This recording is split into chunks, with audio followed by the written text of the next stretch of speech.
राम मंदिर पर जब शंकराचार्य ने कहा कि अयोध्या में धार्मिक विधि विधान से कार्यक्रम नहीं हो रहा है, उसे राजनीतिक रंग दिया जा रहा है, तो शंकराचार्य अकेले पड़ गए। चारों शंकराचार्य ने जो कहा उसके साथ एक तरीके से आप कह सकते हैं कि जनमानस खड़ा नहीं दिखा। जो भाजपा और मोदी समर्थक थे वो मोदी के साथ खड़े हुए। आखिर ऐसी क्या वजहें हैं कि शंकराचार्य की बातों को जन समर्थन नहीं मिला? क्या शंकराचार्य अपनी जो एक धार्मिक राजनीतिक जो परिवेश है उसमें अकेले पड़ते गए? क्या आरएसएस ने शंकराचार्य के साथ खड़ा होने की जो एक तरीके से आप देखेंगे कि उनका समर्थन करने की जो बात थी, तो आरएसएस की तरफ से भी कुछ नहीं कहा गया। क्या सामाजिक और धार्मिक मामलों में अब आरएसएस शंकराचार्य से ज्यादा बड़ा है?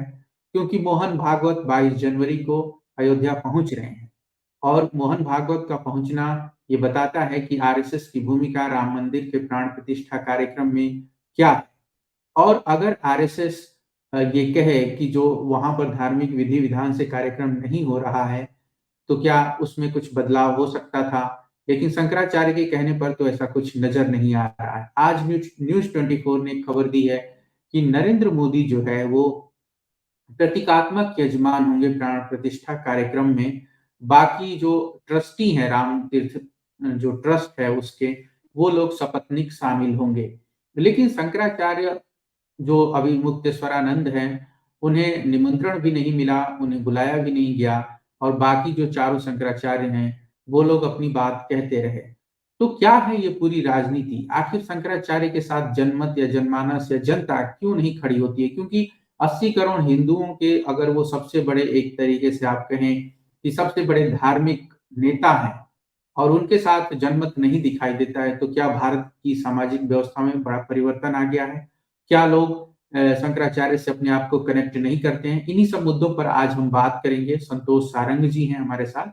और संतोष जी, स्वागत है आपका। मेरा जी पहला जी। सवाल यही है कि आखिर शंकराचार्य, अभिमुक्तेश्वरानंद, निश्चलानंद सरस्वती जो दोनों ज्यादा मुखर हैं, ऐसा क्यों लग रहा है कि वो राम मंदिर के मुद्दे पर जो उन्होंने एक अलग राय रखी है उस पर वे अकेले पड़ते जा रहे हैं?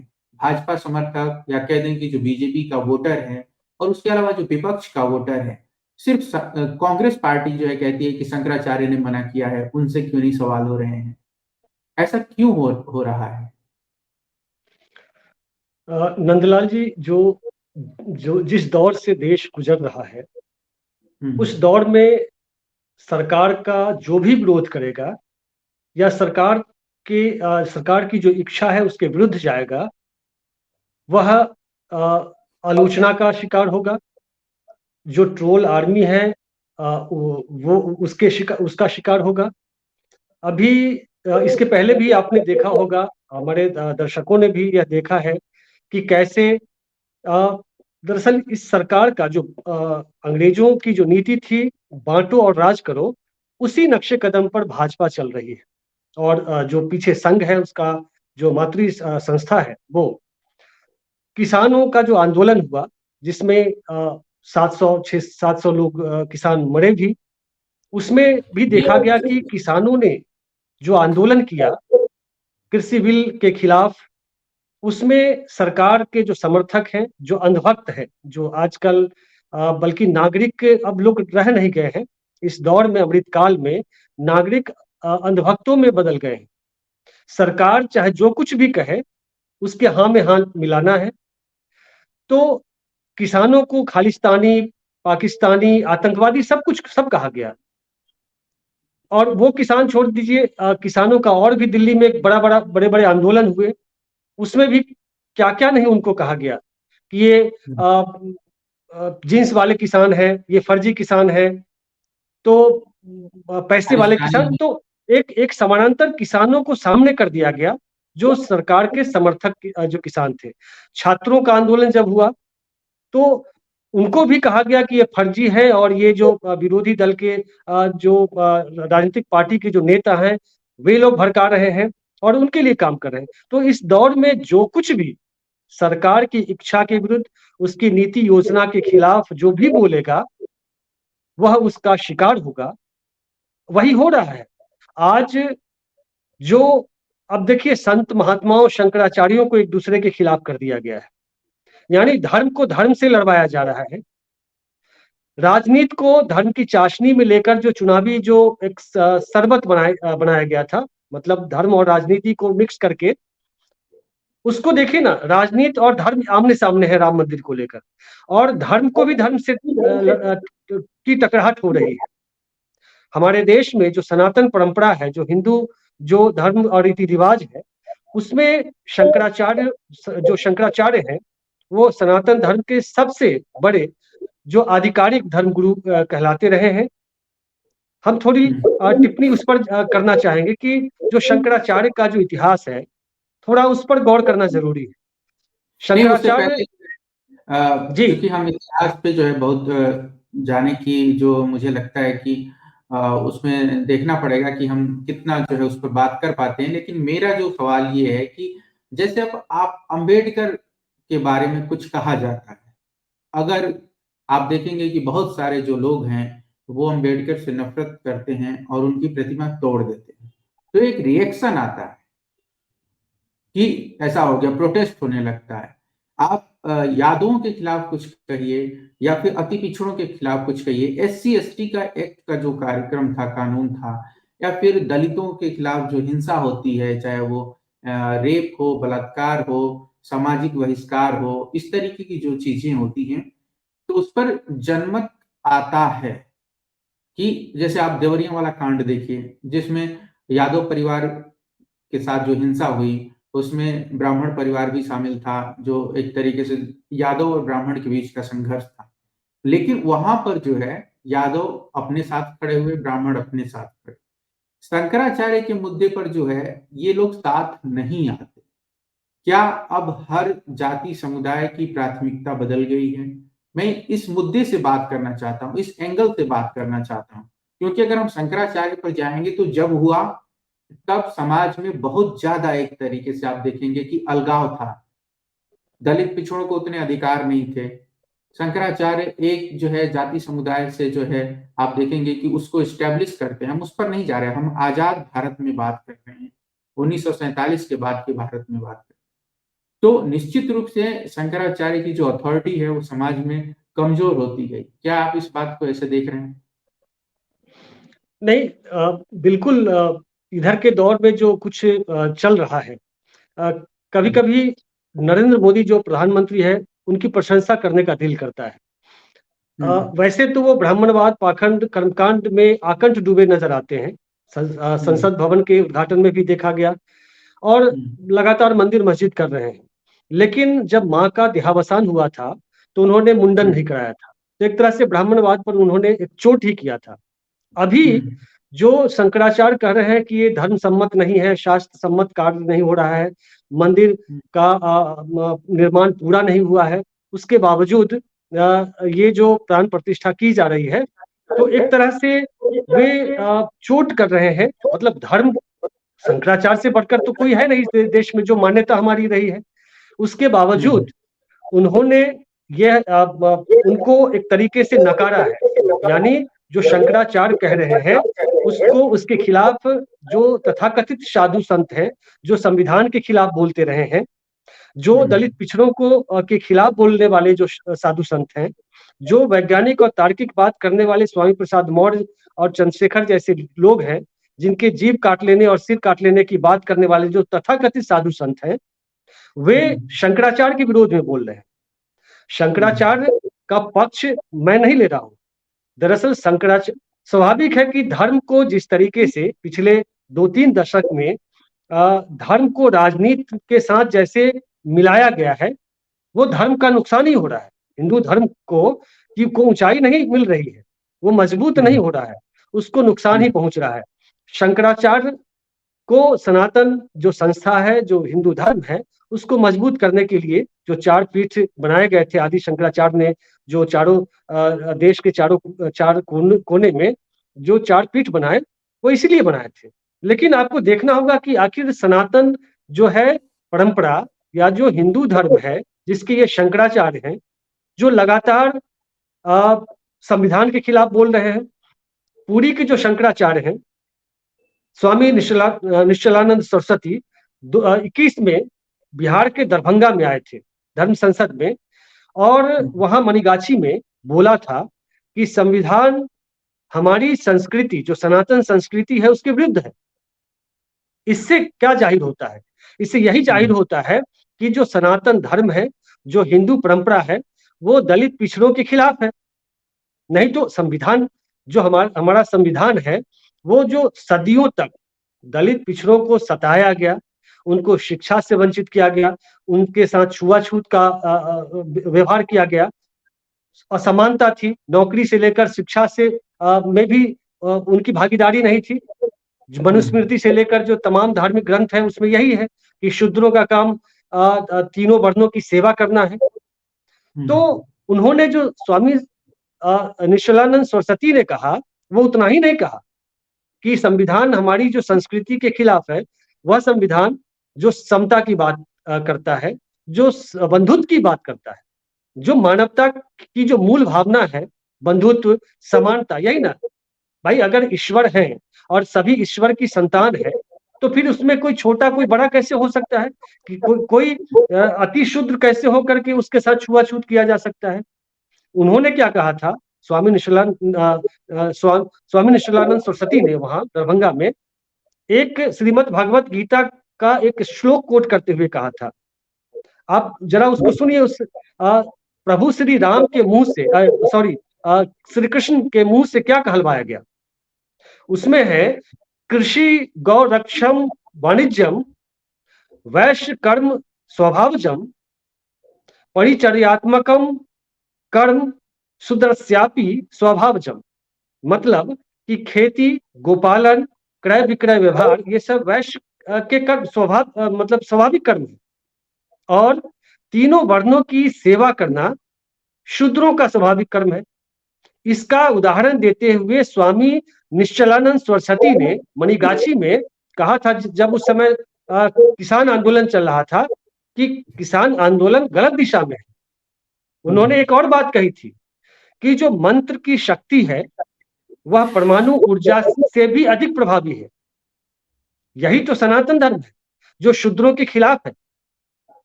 तो ऐसे शंकराचार्य, जो जिनके बारे में कहा जाता है कि तन मन से वो शुद्ध होने चाहिए, जिनकी वाणी में ओज होना चाहिए, जो मानवता की बात करे, वे धर्म सम्मत बात करना उनकी मजबूरी है, क्योंकि पीठ की स्थापना ही इसीलिए की गई थी। जी, मैं अगर ये कहूं सीधे तौर पर, स्पष्ट तौर पर, ढोटू, कि शंकराचार्य अब सिर्फ ब्राह्मणवाद और मनुवाद के पोषक और उसके प्रतीक बन के रह गए हैं और उसी के लिए वो लड़ रहे हैं, तो क्या ये गलत होगा? बिल्कुल गलत नहीं है ये। आज क्या, वो शुरू से ही उस पद पर जो पदवी मिली है शंकराचार्य की, वो पदवी ही है उनके लिए कि जो ब्राह्मण, जो द्विज जाति से आने वाले लोग हैं, और जो सनातन की जो परंपरा है, वो मनुस्मृति, वेदांत से निकली है, शास्त्र से निकली है, जिसमें शूद्र के बारे में बहुत सारी ऐसी बातें लिखी गई है जिसको पढ़ करके घृणा होती है, ऐसे धर्म ग्रंथों की।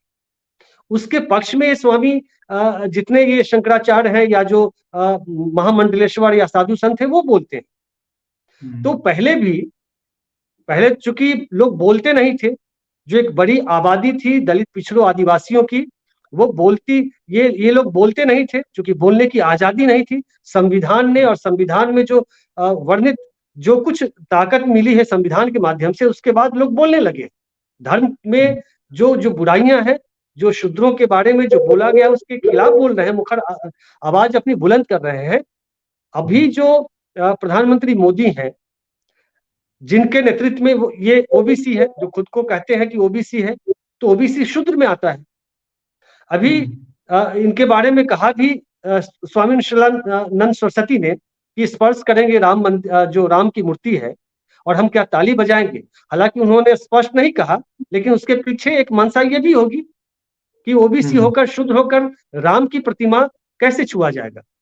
अभी राजस्थान से खबर आई, जो वहां थाने में वहां के कुछ दलित समाज के लोगों ने आवेदन दिया था, जिसमें उन लोगों से राम मंदिर के लिए चंदा लिया। लेकिन अब चंदा वापस किया जा रहा है कि आपके चंदे से भगवान भोग नहीं लगाएंगे। तो ये तो कटु सच्चाई है। मैं ये कहना चाहता हूं उन शूद्रों को या दलित पिछड़े समाज के लोगों को कि आपको मंदिर में प्रवेश करना निषिद्ध था। आज भी बहुत सारे देश के बहुत सारे मंदिरों में उनका प्रवेश वर्जित है। तो भाई क्यों जा रहे हैं? अगर भगवान हमारे हैं तो सारे दरवाजे खुले होने चाहिए। हम तो खुद एक चाहते हैं कि तुम हमारा अपमान करो। अभी जीतन राम मांझी जो यहाँ बिहार सरकार में बिहार के पूर्व मुख्यमंत्री हैं, मंदिर में गए थे, दुर्गा मंदिर में, मधुबनी में, मधुबनी या दरभंगा में गए थे, तो वापस होने के बाद धोया गया था। यह क्या दर्शाता है भाई? और उसके बाद उनका बेटा जो है संतोष कुमार सुमन, वो सनातन धर्म की रक्षा में लगा है। तो ऐसे लोगों को क्या कहेंगे आप? हम खुद जाते हैं अपमानित होने। एक एक जो मुद्दा और है उस पर मैं आपके विचार जानना चाहूंगा कि जब रामदेव ने कहा कि मैं ब्राह्मण हूं और ओबीसी की ऐसी की तैसी, तो उन्होंने ओबीसी की ऐसी की तैसी की या शंकराचार्य की ऐसी की तैसी की या हिंदू वर्णवाद या हिंदू व्यवस्था की ऐसी की तैसी की? तीनों की ऐसी तैसी की है। दरअसल वो ओबीसी से है, मतलब यादव जाति से है, ये तो मानी पक्की हम्म। बात है। हरियाणा के हम्म। यादव समाज परिवार में पैदा हुए और आज हम्म। वे सार्वजनिक मंच से कह रहे हैं कि हम्म। मैं अग्निहोत्री ब्राह्मण हूँ, हम्म। मैं द्विवेदी ब्राह्मण हूँ, चतुर्वेदी ब्राह्मण हूँ। इस दौर में जब सनातन अपने उफान पर है, उस दौर में अगर एक यादव जाति का आदमी ये कहता है खुलेआम ठोक करके, तो हम्म। ये उस वर्ण व्यवस्था को भी चुनौती दे रहे हैं लोग। मैं तो कहता हम्म। हूं कि सारे शूद्र समाज के सारे लोग लगातार बोले कि मैं शूद्र नहीं हूं, मैं भी ब्राह्मण हूं। और हम्म। अपनी जाति में अभी तो बहुत पिछले दिनों कहीं से खबर आई थी कि जो ये चर्मकार कोई था जिसने अपने नाम के टाइटल में राम के बदले कोई वर्मा या कुछ रख लिया था, तो वहां उनको प्रताड़ित किया गया था। ऐसे दौर यही में अगर मयूर रामदेव जैसे पावरफुल आदमी अगर यही मयूर कहते हैं कि हम भीड़ ब्राह्मण हैं, मैं तो आपको ऐसी बता रहा तैसी हूँ उसकी भी कर रहे हैं और ओबीसी समाज की भी कर रहे हैं, मैं जिसकी आपको निंदा बता होनी रहा हूँ चाहिए। मैं जी आपको बता रहा हूँ ये जो बर्मा वाला केस है, जो एक मोची हैं जो जूता ठीक करने का काम करते हैं अभी भी, जो है हम्म, यही मयूर फेज 1 में है, उनके साथ भी ये समस्या है। शायद आप उसी घटना का जिक्र कर रहे जी हो। जी बिल्कुल। वो जो है अपनी एक दुकान लगाते हैं और वहां बैठ के जूते ठीक करते हैं और तमाम जो उनका बिजनेस है, जो धंधा है, करते हैं। तो उन्हीं के पास आकर के उन लोगों ने कहा था कि तुम बर्मा नहीं चमार लिखो। तो इस तरीके की चीजें जो उदाहरण दे रहे हैं आप, वो भी है। और मैं ये भी जानना चाह रहा हूँ कि क्या जब रामदेव ने ओबीसी की ऐसी की तैसी कही और ये किया, तो दरअसल रामदेव के मुंह से ये मोदी द्वारा कहा गया शब्द था, जिस तरीके से लोग कह रहे हैं कि मोदी ओबीसी हैं। और जब रामदेव ने कहा तो दरअसल वो स्टेटमेंट जो है एक तरीके से नरेंद्र मोदी का डिफेंस था। इस पर तो हम स्पष्ट नहीं बोलेंगे कि उसके पीछे क्या मंशा है, लेकिन ये निस्संदेह कि रामदेव अ, भाजपा, मोदी, आरएसएस के एक एजेंट के रूप में काम कर रहे हैं। आज से नहीं, जब अन्ना आंदोलन शुरू हुआ था उस समय से, उसके बाद भी हम्म। सलवार पहनकर भागे थे। यह भी देश ने देखा है। पेट्रोल की कीमत घटा रहे थे, यह इसे भी लोगों ने देखा। अभी कुछ दिन पहले भी विवादित बयान उन्होंने मीडिया वालों ने पूछा तो क्या क्या नहीं बोला है। तो पीछे से छद्म रूप से वे भाजपा और आरएसएस के लिए काम कर रहे हैं। अब ओबीसी को बाद का बयान उनका सुनिए। उन्होंने कहा कि नहीं नहीं नहीं, मैंने ओबीसी के खिलाफ तो मैंने बोला नहीं, ओवैसी के खिलाफ बोला। मतलब कैसे शब्दों का खेल ये लोग खेलते हैं और लोगों को बेवकूफ बनाते हैं। हालांकि उन्होंने ओबीसी की ऐसी तैसी ही बोली थी। आप बार बार वीडियो देखेंगे तो स्पष्ट दिखता है, लेकिन उसे हम्म। उन्होंने ओवैसी से जोड़ा। तो रामदेव जैसे जो लोग हैं वे हिंदू धर्म के लिए भी नुकसानदेह है और पिछड़े हम्म। समाज के लिए भी ऐसे लोग जो है दुश्मन ही है। तो रामदेव से भला किसका है? आरएसएस का भला है, आप ये कहना चाह रहे हैं? बिल्कुल है, आरएसएस का भला है, बीजेपी का भला है। पिछड़े हम्म। समाज को क्या भला? यादव समाज को ही लीजिए, यादव समाज को क्या मिला है? हम्म। ऐसे लोग हमारे देश में जो दलित पिछड़े परिवार में पैदा हुए, अब तो वे दरअसल दलित पिछड़ा है नहीं, यादव है नहीं, अकूत संपत्ति है, सत्ता का जो एक पीछे से पूरी पावर है सत्ता की उन पीछे, तो अब एक क्लास में बदल गया है, मतलब उनकी जाति जो है अब वो कास्ट से क्लास में बदल गए। आप हाँ देखिए भी बहुत सारे उपन्यासों में ये चर्चा है कि दलित पिछड़े समाज के लोग, मैं एक रामधारी सिंह दिवाकर की यहाँ चर्चा करना चाहता हूँ, जिन्होंने 7-8 उपन्यास लिखे हैं। उनके उपन्यासों का मूल मर्म यही है कि कैसे जो दलित और धोबी और जो शूद्र समाज में पैदा लेने वाले, जो अछूत समाज में तथा कथित रूप से जो अछूत समाज कहते हैं, दलित समाज में पैदा लेने वाला व्यक्ति जब अधिकारी बनता है, जब नेता बनता है, उनके पास जब पैसे आ जाते हैं, पावर आ जाता है, तो वो अपने समाज को भूल जाते हैं और फिर बात उनकी करते हैं जो मनुवादी व्यवस्था में जीने वाले लोग हैं। तो आप ऐसे लोग रामधारी की हमेशा, बात कर। ऐसे लोग जब तक उनके पास सामाजिक चेतना नहीं होगी, तब तक समाज को यह सब झेलना पड़ेगा, देखते रहना होगा। और जो दलित पिछड़े समाज हैं, ऐसे लोगों को चिन्हित करे, उन्हें जवाब दे, उन्हें घेरे, ये मेरा कहना है। एक चीज और मैं जो है थोड़ा सा उस पर ध्यान दिलाना चाहूंगा। जब यूक्रेन और रसिया का युद्ध शुरू हुआ तो जो पोप हैं, जो रोम में बैठते हैं, वेटिकन में बैठते हैं, वो और जो रसिया का पोप है वो अलग है। ऑर्थोडॉक्स चर्च के वो प्रतिनिधि होते हैं जो रूस में होते हैं। वो दोनों पोप मिले, वो दो एक शाखाएं हैं, ब्रांच है, आप एक तरीके से कह सकते हैं। तो उन्होंने सबसे पहली चर्चा की, जो खबरें आई थी कि हमारे लोगों पर, मतलब जो चर्च को मानने वाले लोग हैं, चाहे वो ऑर्थोडॉक्स के हों या फिर जो अभी जो पॉपुलर जो चलता है वो, तो उसमें उन्होंने ये कहा कि हमारे लोगों पर जुल्म हो रहा है। उन्होंने ये बात नहीं की कि क्या दूसरे लोग क्या सोच रहे हैं, दूसरे धर्म में क्या चल रहा है और क्या नहीं। तो उन्होंने ये कहा कि हम कैसे अपने लोगों को एकजुट रखें, उनकी सुरक्षा करें। दो पोप, ईसाई धर्म के दो बड़े प्रतिनिधि। जब भारत में जब चुनाव होते हैं तो योगी आदित्यनाथ कहते हैं ये चुनाव 80 बनाम 20 का है। फिर जब बात ये आती है तो फिर उसमें आरएसएस कहता है कि सब, बीजेपी और आरएसएस सबका साथ सबका विकास की बात करते हैं। मोहन भागवत भी कहते हैं कि हमने जो है जुल्म किया है, ब्राह्मणों ने जाति बनाई, ये सब किया, और सब कुछ होता है।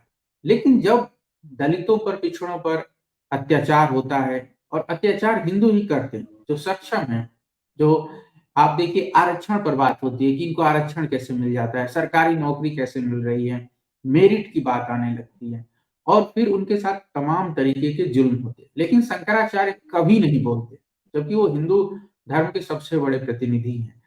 क्या जब से देश आजाद हुआ है, जब से संविधान आया, जब से लोकतंत्र आया, उसके बाद से जो है शंकराचार्य ने अपने आप को जिस तरीके से धर्म के नाम पर समेटा, वही वजह है कि आज ये लोग एक तरीके से अकेले पड़ते जा रहे हैं, इनकी आवाज कोई सुनने वाला नहीं है।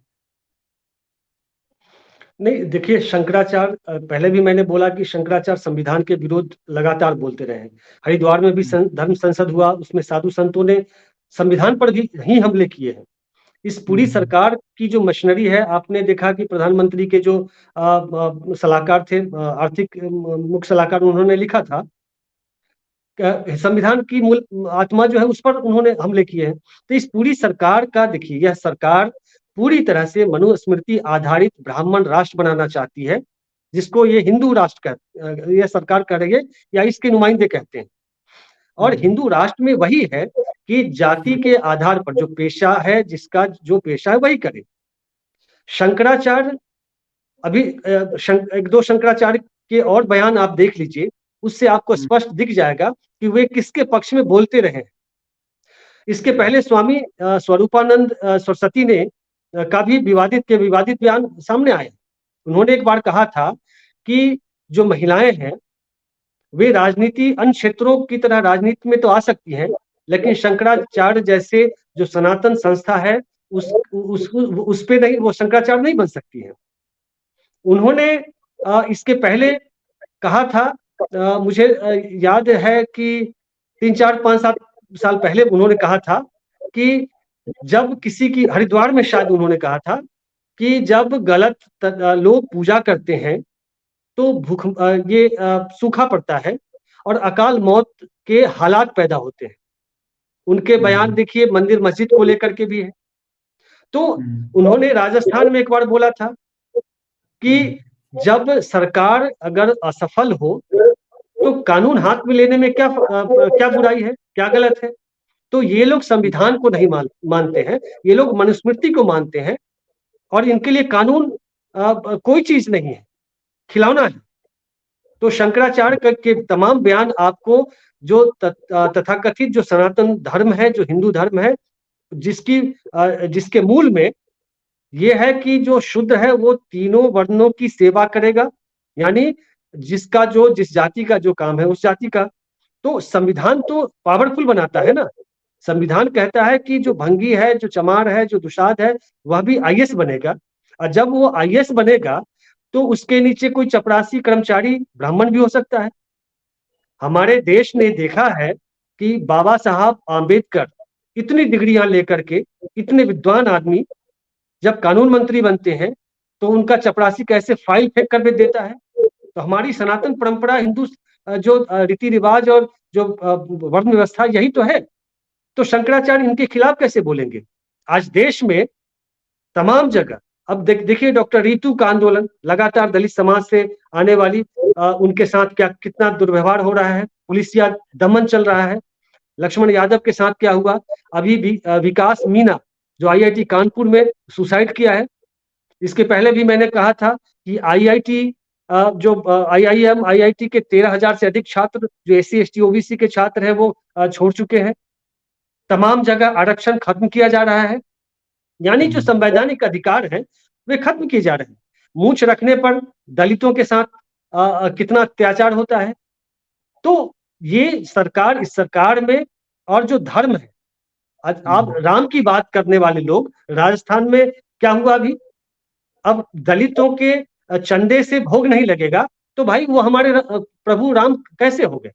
अब मैं तो ये कहता हूं इन धर्म के ठेकेदारों से, अभी आजकल देख रहा था कि शंकराचार्य के विरुद्ध साधु संतों को, एक परमहंस, स्वामी परमहंस आचार्य करके हैं जो सिर काटते चलता है, राजू करके एक है महंत, वो जीभ काटता है। ये तथाकथित साधु संत नहीं है, ये भाजपा के एजेंट हैं जो भगवा पहन करके, तो इससे धर्म को ही नुकसान पहुंच रहा है। और ये छोड़ दीजिए, ये जो भगवा लिबास में जो मनुवादी ब्राह्मणवादी लोग बैठे हैं, क्या वे दलित पिछड़ों के पक्ष में बोलेंगे, संविधान के पक्ष में बोलेंगे? नहीं बोलेंगे। आंबेडकर, अभी ब्रजेश पाठक ने अभी यादव मंच करके वहां कैसे दलित को दलितों से, पिछड़ों को पिछड़ों से, एक साधु को साधु से, किसान को किसानों से लड़ाया जाता है। यह सरकार, इस सरकार की तो यही सफलता है मोदी सरकार की, कि दो भागों में दोनों को एक दूसरे से लड़वा दिया जाए। तो यूपी का जो डिप्टी सीएम है उसने कहा है यादव समाज को फोड़ने के लिए कि जो राम को नहीं मानेगा वो कृष्ण को, जो राम को नहीं भजेगा मानेगा वो कृष्ण को कैसे मानेगा, और जो कृष्ण को नहीं मानेगा वो यदुवंशी तो होगा नहीं। हम पूछना चाहते हैं उनसे कि राम तब कहां चले गए थे जब शूद्रों के साथ जो पेशवा ब्राह्मण है गर्दन में हांडी टांग देता था, कहता था कि थूकोगे तो हांडी में ही, पीछे झाड़ू बांध दिया जाता था कमर में ताकि चलेगा तो उसके पैर के जो निशान है वो हट जाएगा, ताकि ब्राह्मण उस पर गलती से भी पैर न रखें। इस देश ने देखा है ये सब। तब हमारे जो मर्यादा पुरुषोत्तम राम भगवान है कहाँ थे? क्यों नहीं इन शोषकों को, इन अत्याचारियों को सजा दी जो आज इनको पूजने और प्राण प्रतिष्ठा, इनके मूर्ति में प्राण प्रतिष्ठा डालने वाला है। हम उन्हीं भगवान से, ईश्वर से पूछना चाहते हैं कि अभी ज्यादा दिन नहीं हुए हैं, 50-100 साल पहले की ही बात है, अभी भी हो रहा है। हमारे भगवान, हमारे ईश्वर, हमारे जो आराध्य देव हैं वे कहाँ चले जाते हैं? और मंदिर में भगवान है, जहां जाकर के, यहाँ मुजफ्फरपुर की घटना छोटी संक्षेप में बताता हूं। अभी 5-7 साल 10 साल पहले की बात है, मुजफ्फरपुर का ही एक मनियारी है, उसके उधर कोई गांव है, वहां इसी तरह की घटना हुई थी। एक दलित समाज का आदमी जो यहाँ शादी विवाह में पूजता है, मतलब दुल्हा जाता है या दुल्हन जाती है वो भगवान के पास, मतलब मंदिरों में, और जो वहाँ पीपल का पेड़ है, वहाँ वो पीरी होता है, वहां उनके साथ बड़ी अत्याचार हुआ, मंदिर में प्रवेश नहीं करने दिया, हंगामे हुए, पुलिस उस पर गई। तो भाई अगर भगवान हैं तो उनकी रक्षा करनी चाहिए, तो ऐसे लोग जाते क्यों हैं वहां? एक सवाल तो ये भी सवाल है। है कि हम जैसे लोग, मतलब हमारे जो दलित पिछड़े लोग, जिनको मंदिरों में प्रवेश करना निषिद्ध है, जिनके पैसे से, चंदा से भगवान भोग नहीं लगाएंगे, जिनके 24 घंटे के जो वो होता है राम कीर्तन, उसमें अभी बिहार से कुछ एक आध साल पहले, 2 साल पहले ऐसी खबर आई कि दलित समाज का जो है आदमी है, उसको जाने नहीं दिया गया। 24 घंटे का जो अष्टयाम होता है वहां, देश भर से ऐसी खबरें आती हैं। तो हमारे भगवान, हमारे इष्ट देव कहाँ चले जाते हैं? इसके पहले कहाँ चले गए थे? तो यह सब वितंडा, यह सब जो खड़ा किया गया है ना धर्म का, वो सनातन धर्म दरअसल ब्राह्मणों का धर्म है, द्विजों का धर्म है। उससे उनकी रोजी रोटी चलती है, और वे खाए अघाए लोग हैं। शूद्रों को तो तब भी दिक्कत थी, आज भी दिक्कत है। और आज तो धर्म को आगे करके, राम को आगे करके, हमारे अंबेडकर, पेरियार, फूले, कर्पूरी या तमाम जो लोग हैं, उनकी विचारधारा को मारने की कोशिश हो रही है। मनुस्मृति को ऊपर ला करके उसके जो विधि विधान है उसको लागू करने की कोशिश हो रही है। शंकराचार्य बिल्कुल नहीं बोलेंगे। स्वामी प्रसाद मौर्य से लेकर जो भी बोल रहे हैं वो तार्किक बात बोल रहे हैं। हम ही अभी एक एक मैं आपको, हमारे दर्शकों को एक चीज बताना चाहता हूँ। ये रामचरितमानस की चर्चा पिछले दिनों हुई थी, एक श्लोक मैं सुनाता हूँ, उससे पता चल जाएगा। ये रामचरितमानस है, इसको मैं कोट कर रहा हूँ। एक जो दोहा है, 665 नंबर पेज पर है। मन क्रम वचन कपट तजी जो कर भूसुर से, मोही समेत बोलिए। विरंची शिव बस ताके सब देव। इसका जो अर्थ है, दोहा है, मन वचन और कर्म से कपट छोड़कर जो भूदेव ब्राह्मणों की सेवा करता है, मुझ समेत, ये प्रभु श्री राम कह रहे हैं, जो 22 को आने वाले हैं अयोध्या, उनके मुंह से कहलवाया गया है। तुलसीदास, गोस्वामी तुलसीदास ने का ये रामचरितमानस लिखा हुआ है, उसमें कि मुझ मतलब प्रभु श्री राम समेत बोलिए। ब्रह्मा, शिव आदि सब देवता उसके वश में हो जाएंगे। मतलब अगर ब्राह्मणों की सेवा करें, तभी प्रभु श्री राम समेत शिव, बाकी भगवान उनके वश में होंगे। तो रामचंद्र जी के मुंह से ये कहलवाया गया है, तो पहले तो ब्राह्मणों की सेवा करनी होगी ना। और ब्राह्मण शंकराचार्य है, पूरी जो व्यवस्था, सनातन व्यवस्था है, उसमें सबसे ऊपर ब्राह्मण ही है। तो प्रभु श्री राम से कहेंगे कि आप जो है आ रहे 22 को, आप इन लोगों को ज्ञान दीजिए, इनको थोड़ा बताइए कि आप मानवता की अगर बात करने वाले लोग रहे हैं, मर्यादा पुरुषोत्तम राम रहे, प्रभु श्री राम रहे हैं, आपके लिए अगर अगर सब बराबर है, तो फिर ब्राह्मण की सेवा दलित पिछड़ा समाज क्यों करेगा भाई? हमारी सेवा भी वे लोग कर रहे हैं। आखिरी सवाल जो है लेता हूं मैं आपसे। और आखिरी सवाल क्या है, इस पर एक आप टिप्पणी करिएगा कि मैं देख रहा हूं कि जो भारत में एक तरीके से सांस्कृतिक, सामाजिक, धार्मिक जो मामले हैं, अब उसमें आरएसएस की चलती है। आरएसएस ही चित्पावन ब्राह्मणों का एक संगठन है महाराष्ट्र के। मोहन भागवत उनके सबसे बड़े नेता हैं, सरसंघ चालक हैं। और मैं ये देख रहा हूँ कि वो लोग जो तय करते हैं, वो सामाजिक मामलों पर भी बोलते हैं, राजनीतिक मामलों पर भी बोलते हैं, जाति पर भी बोलते हैं, धर्म पर भी बोलते हैं, और अर्थ पर भी, पैसे, इकोनॉमी पर भी बोलते हैं। हर मामले में वो बोलते हैं। और जैसा कि हम लोग बात कर रहे हैं कि शंकराचार्य लोग जो है इन सब मामलों पर कम बोलते हैं, नहीं के बराबर बोलते हैं। अभी एक करण थापर जो दवाबायर के हैं, उनको इंटरव्यू दिया जो अभी मुक्तेश्वरानंद ने, तो उसमें उन्होंने कहा कि हमारी अपनी सीमा है और हम सीमा नहीं लांघते हैं। जैसे नेता धर्म के मामले में अपना एक तरीके से हस्तक्षेप कर रहे हैं, तो वो ठीक नहीं है, जैसे हम लोग राजनीति में नहीं करते। लेकिन आरएसएस जो है वो राजनीति भी करता है, सामाजिक, सांस्कृतिक, धार्मिक मुद्दों पर बोलता भी है, राजनीति भी करता है। आए अब दलित लीजिए, पिछड़े ले लीजिए, हर समाज के भीतर अपनी पैठ बना रहा है। और मुझे लग रहा है कि शंकराचार्यों की जो पूरी राजनीति है या फिर उनकी जो व्यवस्था है, उनको आरएसएस से ही खतरा है। और जब सब कुछ आरएसएस तय कर रहा है, तो राम मंदिर प्राण प्रतिष्ठा कार्यक्रम भी वही तय कर रहा है। उसमें भी आप देखिए नरेंद्र मोदी प्रचारक रहे हैं आरएसएस के, मोहन भागवत जा ही रहे हैं। तो जो आरएसएस है, अब वही एक तरीके से शक्तिशाली अम्ब्रेला बॉडी है, छत्र छाया जो है उसी की छत्र छाया में इस देश के सामाजिक, धार्मिक, राजनीतिक मुद्दे तय हो रहे हैं। तो जो कंट्रोल है वो आरएसएस का अब हर क्षेत्र पर है, और वो उसने इस मुद्दे में शंकराचार्य को भी ढक दिया, उनको भी जो है एक तरीके से नीचे कर दिया कि मैं ही सुप्रीम हूं, मोहन भागवत ही सुप्रीम है।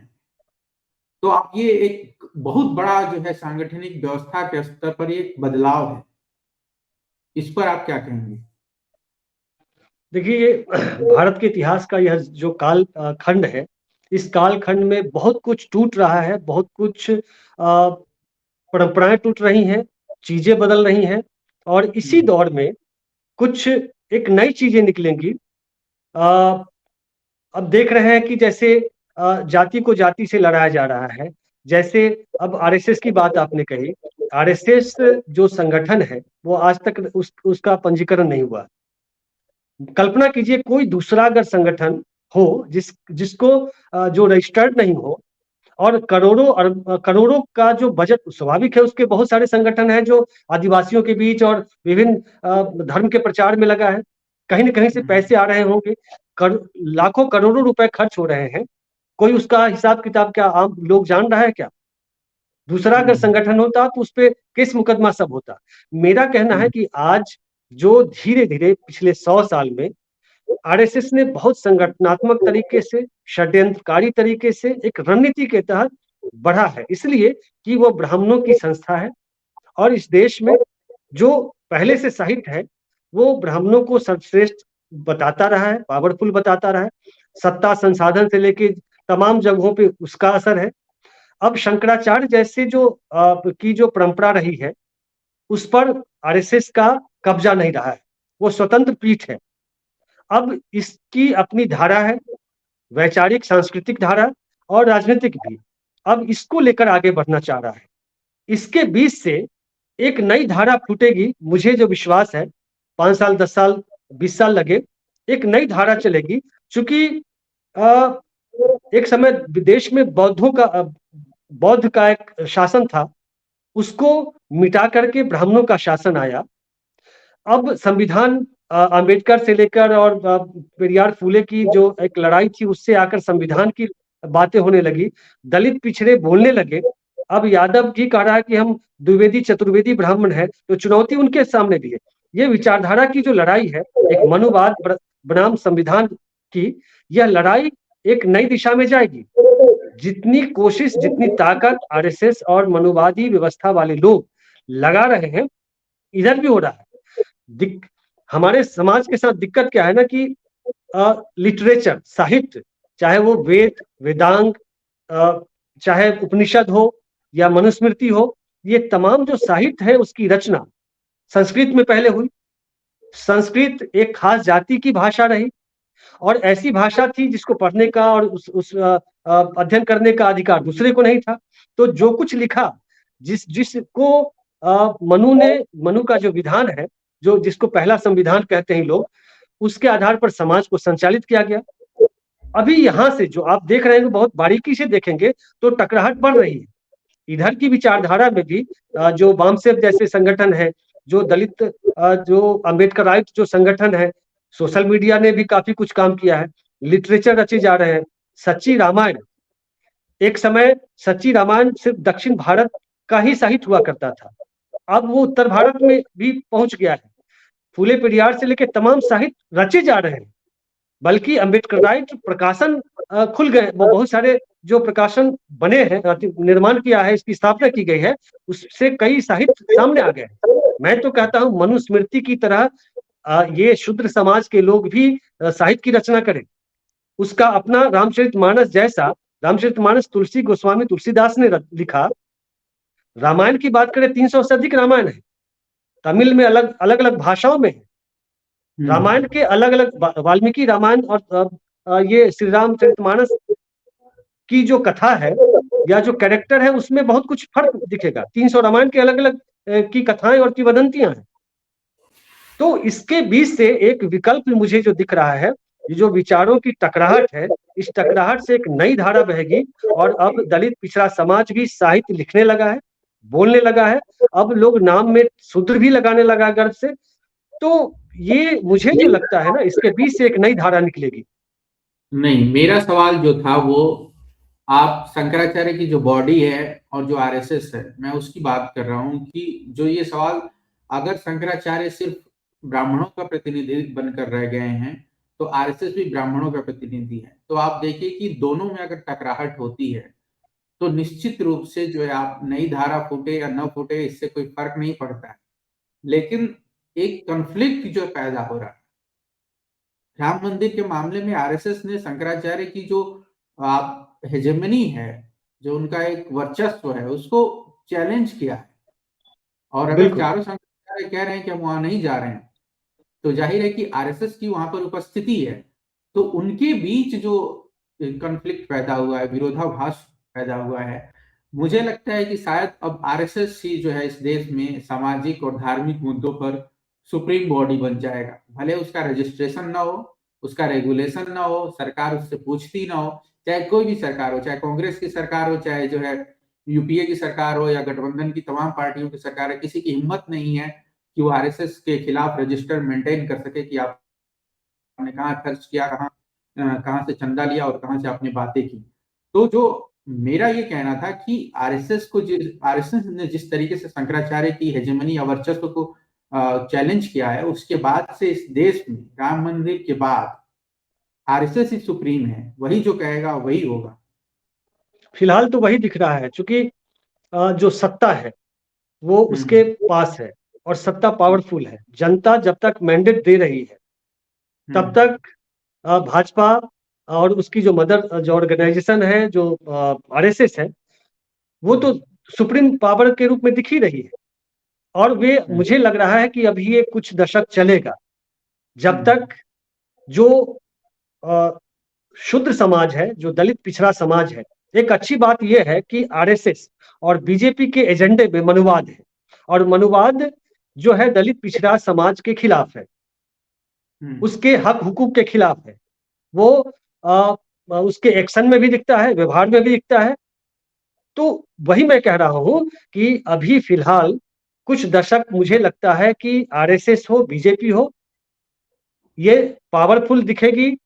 ये बहुत कुछ जो धर्म के जो स्वरूप है, अब एक प्रमोद कृष्णन आचार्य है, वो कांग्रेस के हैं, पता नहीं कांग्रेस क्यों रखा है, नहीं एक टिप्पणी करके मैं ये कर रहा हूं कि कैसे, मैं उसी की बात कर रहा हूँ, आरएसएस और बीजेपी की ही बात कर रहा हूँ। उनके वक्तव्य से साफ दिखता है कि वो आरएसएस के लिए बैटिंग कर रहे हैं। वो कह रहे हैं कि राम तो अपने आप में सर्वव्यापी है, शक्तिशाली है, तो उनके लिए मुहूर्त की क्या जरूरत है। तो अभी जब आम आदमी कोई भी काम करता है तो पंडित से दिखवाता है और मुहूर्त की बात करता है। ये भी तो सनातन परंपरा रीति रिवाज है। तो ये चीजें टूट रही हैं। आरएसएस लीड तो वही कर रहा है एक तरीके से पीछे से, आज जो दिख रहा है। तो आरएसएस की वजह से धर्म को भी नुकसान है, जान लीजिए।